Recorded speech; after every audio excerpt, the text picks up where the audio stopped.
अस्सलामुअलैकुम एवरीवन। आज जो हम लोग टॉपिक करेंगे ना वो सारा कॉनिक्स से रिलेटेड होगा। खैर सारा तो नहीं, आज बस हम लोग बेसिक इंट्रोडक्शन थोड़ा बहुत लेंगे क्योंकि आगे जो 7.1 आएगी आपको वो उसमें हेल्प करेगा। कॉनिक्स में आपके पास ना सारा सर्कल और सर्कल से रिलेटेड चीज़ें आ जाती हैं ना। So without wasting our time let's move towards our topic. तो सबसे पहले आपको बेसिक डेफिनेशन ना सर्कल की पता होना चाहिए। अब आप बड़े बच्चे हो गए हैं, आप ये नहीं कहेंगे कि सर्कल मतलब हमारे पास कोई सर्कुलर चीज़, ये सर्कल हमारे पास सर्कुलर चीज़ होती है, लेकिन अभी आप ये नहीं कहेंगे क्योंकि आप अब हो गए हैं बड़े। तो मैं आपको बताती हूँ आप सर्कल की डेफिनेशन किसी को कैसे बताएंगे। सॉरी, देखिए हमारे पास ना प्लेन है, कोई प्लेन है, उसमें हमारे पास बहुत सारे पॉइंट हैं, बहुत छोटे हो गए हैं, मैं थोड़ा सा इनको बड़ा करके दिखाती हूँ। हाँ, एक प्लेन है, उसमें हमारे पास बहुत सारे पॉइंट्स हैं, ठीक है, बहुत ज़्यादा पॉइंट्स हैं। कोई भी हमारे पास प्लेन है, ठीक है, उसके अंदर हमारे पास बहुत सारे पॉइंट्स हैं। उधर हम लोग कोई एक फ़िक्स पॉइंट ले लेते हैं, ठीक है, क्या कर लेते हैं हम, एक पॉइंट को कर लेते हैं फ़िक्स। वो तमाम पॉइंट्स प्लेन में जिनसे उस फिक्स पॉइंट का डिस्टेंस सेम है, ऐसे पॉइंट्स को जब हम कंबाइन करते हैं तो हमारे पास सर्कल बनता है। फिर सुने, हमारे पास एक प्लेन है, उसके अंदर हमारे पास बहुत सारे पॉइंट्स हैं, इनफाइनाइट पॉइंट्स हैं, ठीक है। अब हम किसी भी एक पॉइंट को हम फिक्स पॉइंट कंसिडर कर लेते हैं। उस फिक्स पॉइंट से ऐसे तमाम पॉइंट्स का डिस्टेंस जो कि सेम हो, उन सबको जब हम ज्वाइन करते हैं ना तो सर्कल बनता है। अब यहाँ पे भी कोई पॉइंट होगा, यहाँ पे भी होगा। अब मेरा सर्कल इतना परफेक्ट नहीं है लेकिन होता इक्वली है, ठीक है। आपको ये बात पता है ना कि हमारे पास जो सर्कल होता है उसके सेंटर से लेके बाउंड्री तक के तमाम जो डिस्टेंस होते हैं इक्वल होते हैं, जिसको हम रेडियस कहते हैं। रुकिए कि एग्जैक्ट सर्कल बनाती हूँ। ये फॉर एग्जांपल ये भी नहीं है, चलो छोड़े ना। जिस तरह हमारे पास ना कोई भी सर्कल है, ठीक है, उसके सेंटर से लेकर बाउंड्री तक तमाम पॉइंट्स का डिस्टेंस हमारे पास क्या होता है, बिल्कुल इक्वल होता है, ठीक है। ये होता है हमारे पास रेडियस। सर्कल के सेंटर से लेकर सर्कल की बाउंड्री तक के डिस्टेंस को हम लोग कहते हैं रेडियस, और सर्कल के तमाम रेडियस हमारे पास बिल्कुल इक्वल होते हैं, ठीक है। अब पहले हम लोग ना ज़रा स्टैंडर्ड फॉर्म पढ़ते हैं इक्वेशन ऑफ सर्कल की। आप लोगों को मैंने अभी ये तो बताया है ना कि ये हमारे पास सर्कल है, ये सर्कल का सेंटर है, ये रेडियस, कोई भी पॉइंट हम ले लेते हैं, ठीक है। सेंटर को हम लोग सी कहते हैं, और जो सेंटर के पॉइंट्स होते हैं ना उनको हम एच और के कहते हैं। जो एच पॉइंट होता है वो अलोंग एक्स एक्सिस होता है, एक्स एक्सिस होता है, और जो हमारे पास के होता है ना वो अलोंग वाई एक्सिस होता है, ठीक हो गया। अब जो हमारे पास दूसरा पॉइंट है ना, एक तो सी सेंटर आ गया ना। अब ये लेट्स सपोज कोई भी पॉइंट है, मैं इसको यहाँ भी ले सकती थी, यहाँ पे भी ले सकती थी, यहाँ पे भी, यहाँ पे भी, कहीं पे भी। मैंने आपको समझाने के लिए अभी ये लिया है, ये कोई पॉइंट पी है, ठीक है। इसके कोऑर्डिनेट्स हमारे पास हैं एक्स और वाई, ठीक हो गया।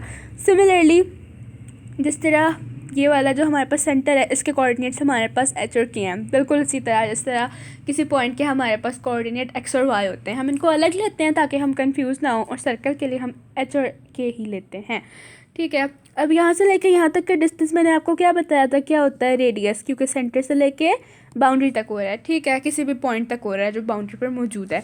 अभी हमें पता है कि जो सी और पी का डिस्टेंस है वो किसके इक्वल होता है, सर्कल के रेडियस के, क्योंकि सी और पी कौन सा डिस्टेंस है, सेंटर से लेके पॉइंट तक का डिस्टेंस, जिसको हम रेडियस कहते हैं। तो ये इक्वल होते हैं, है ना। अब हम लोग जो स्टैंडर्ड फॉर्म होती है ना इक्वेशन ऑफ सर्कल की, वो हम लोग इसी से डिराइव करते हैं। आप लोगों ने 10th में पढ़ा होगा एक डिस्टेंस फार्मूला, तो वो क्या होता है, अंडर रूट में x1 माइनस x2 का, नहीं, x2 माइनस x1 का square minus plus y2 minus y1 का स्क्वायर। सॉरी मैं वर्बली थोड़ी सी मिस्टेक कर रही हूँ, मैं आपको लिख के बताती हूँ।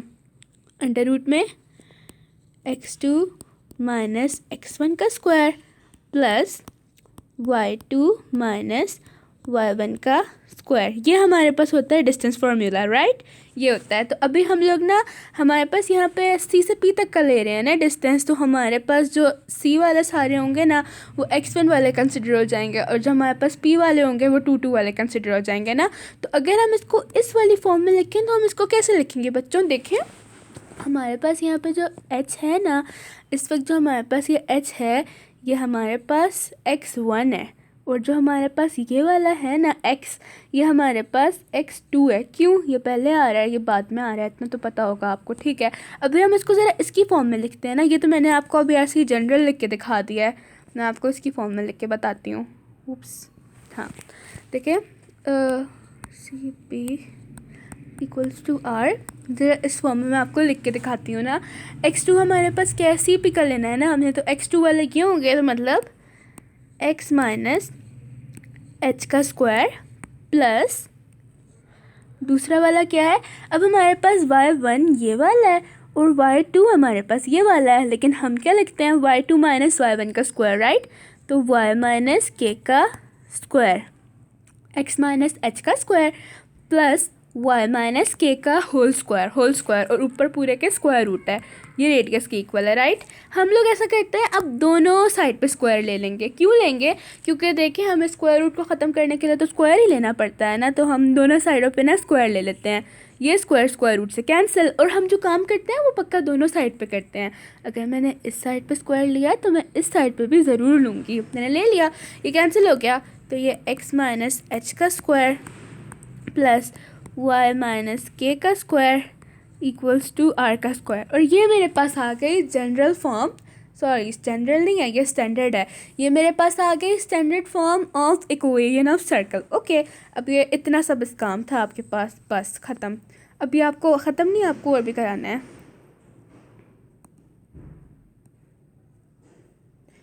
हाँ, अब आपको थोड़े से बेसिक तौर बताती हूँ। हमारे पास ऐसा सर्कल जिसका सेंटर होता है ओरिजिन पे, ओरिजिन हमारे पास ये वाली जगह होती है ना बच्चों। अब एक सर्कल है मेरे पास, उसका सेंटर है ओरिजिन, ठीक है। अब उसका यहाँ से लेके यहाँ तक का ये वही वाला रेडियस आर हो गया, ये पॉइंट पी, जिसके कोऑर्डिनेट एक्स और वाई। पता है यहाँ पे चेंजिंग क्या होगी, यहाँ पे होगी। हम लोग सेंटर के पॉइंट्स क्या लेते हैं हमेशा बच्चों, हम लोग एच और के लेते हैं ना। एच हमारे पास एक्स को डिनोट कर रहा होता है और के हमारे पास वाई को, लेकिन यहाँ पे हम एच और के नहीं लेंगे। बताऊँ क्यों? सेंटर पे एक्स की वैल्यू भी ज़ीरो होती है, वाई भी ज़ीरो होता है, तो फिर ये ज़ीरो ज़ीरो नहीं हो गए।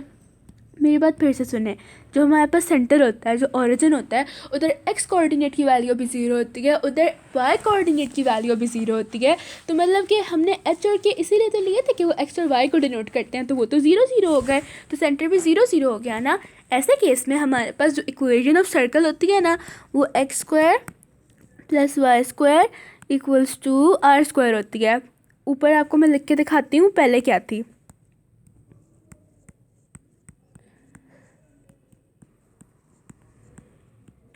देखिए मैंने यहाँ पे भी ज़ीरो पुट कर दिया, मैंने यहाँ पे भी ज़ीरो पुट कर दिया, मैंने कर दिया ना ज़ीरो पुट। तो बस किसी भी चीज़ में से ज़ीरो माइनस करो, वही चीज़ आ गई मेरे पास, एक्स का स्क्वायर आ गया, वाई का स्क्वायर आ गया, इधर तो कोई फ़र्क ही नहीं पड़ा, ठीक है। मेरे पास फिर इक्वेशन ऑफ सर्कल ये बन गई। मेरी बात समझ आ रही है सबको? अब मैं आपको एक और सिनेरियो मैं आपको देती हूँ।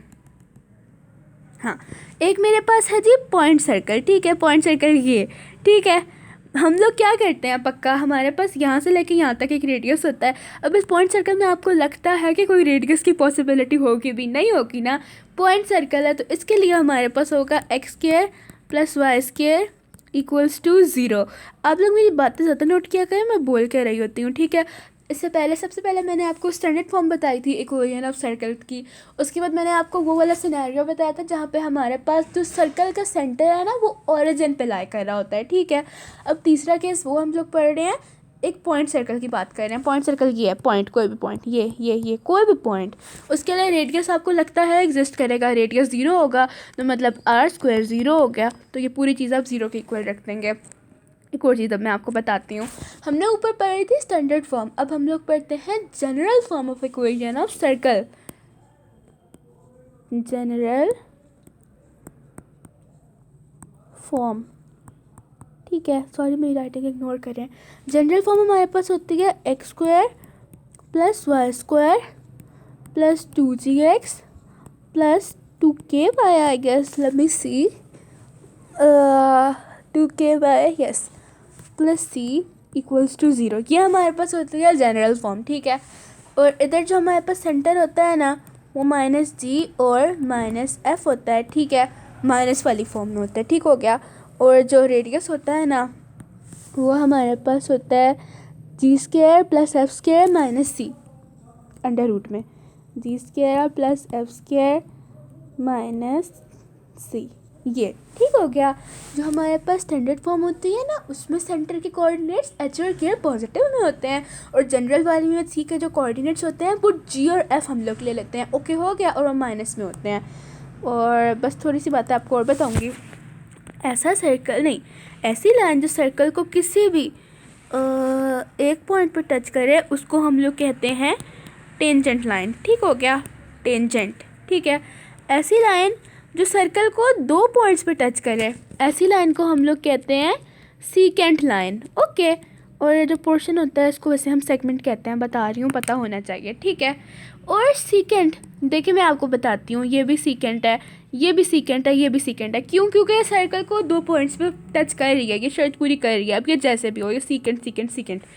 ऐसी सीकेंट लाइन जो सर्कल के सेंटर में से पास करे उसको हम लोग क्या कहते हैं? डायामीटर। ये अगर सेंटर है, ये इधर से यूँ पास कर रही है तो ये डायामीटर है, ये डायामीटर है। ठीक हो गया बच्चों, ऐसी सीकेंट लाइन जो सर्कल के सेंटर में से पास करे उसको हम कहते हैं डायामीटर। ओ 658 हो गया।